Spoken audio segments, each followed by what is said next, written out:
Alright guys, welcome back to your 39th tutorial in CSS, and in this tutorial I'm going to teach you guys how to automatically set the maximum width and maximum height of images, or actually any elements, using CSS. Now I said images because that's what most commonly you apply it to. For example, why would you want to set the maximum height of something if you can just automatically size it using XHTML or some photo editing software? Why do you need to explicitly tell CSS that you need a maximum height for an image? Well, for example, say you're doing this. Say you're making a website that you're later wanting to turn into your blog or something, and you're always copying images from other websites and posting it on your website. First of all, I'm pretty sure that's illegal, so don't do it. But other than that, the sizes are always different, and you're always getting pretty much random pictures and putting on your website. So therefore, if you don't want to always have to go into your photo editing program and resize everything, you can just tell CSS, this is the size that I want this image to be.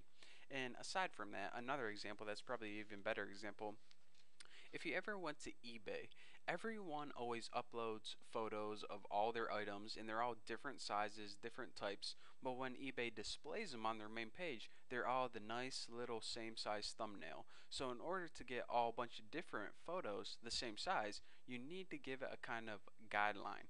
So let's go ahead and first, and by the way, I'm going to be working with images in this tutorial, but you can be working with any element you want. So anyways, I'm going to go ahead and use 3 images that I have on my computer.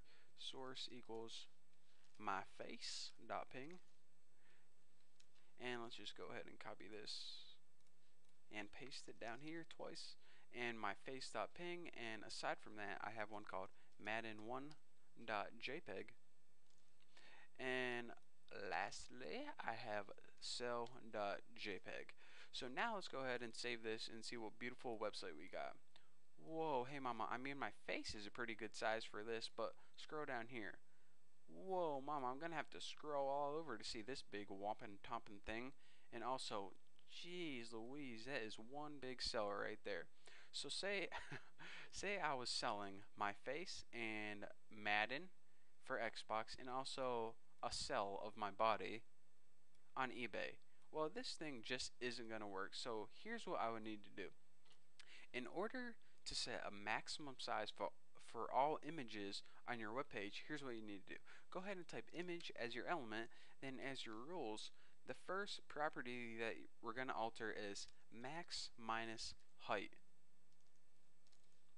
And now for the value, go ahead and put a pixel size. So for example, 200 pixels would be appropriate. And then under this, might as well set a max width while we're here. Max width.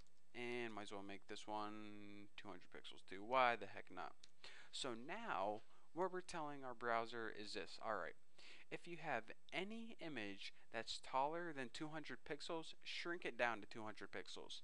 If you have any image that's fatter than 200 pixels, skinny it up to 200 pixels.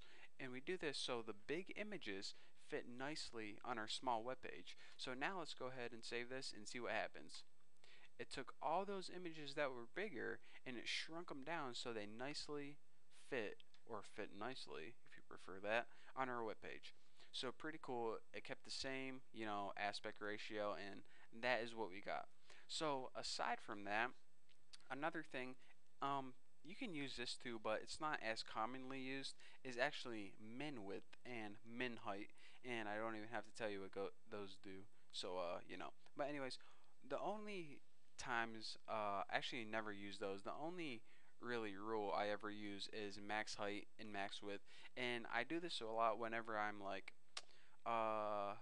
if I made an auction website for someone, I would take all their images and shrink them down into thumbnails so all the websites look the same. Or if you made a website like Facebook or something where everyone was uploading huge images the size of billboards, then you might want to shrink it, to fit it on their nice profile picture. So anyways, that is the idea behind max height and max width. It's very easy to understand, and there's your example. And don't forget, you can use this with all elements, not only images, with tables and other stuff too. So anyways, thank you guys for watching.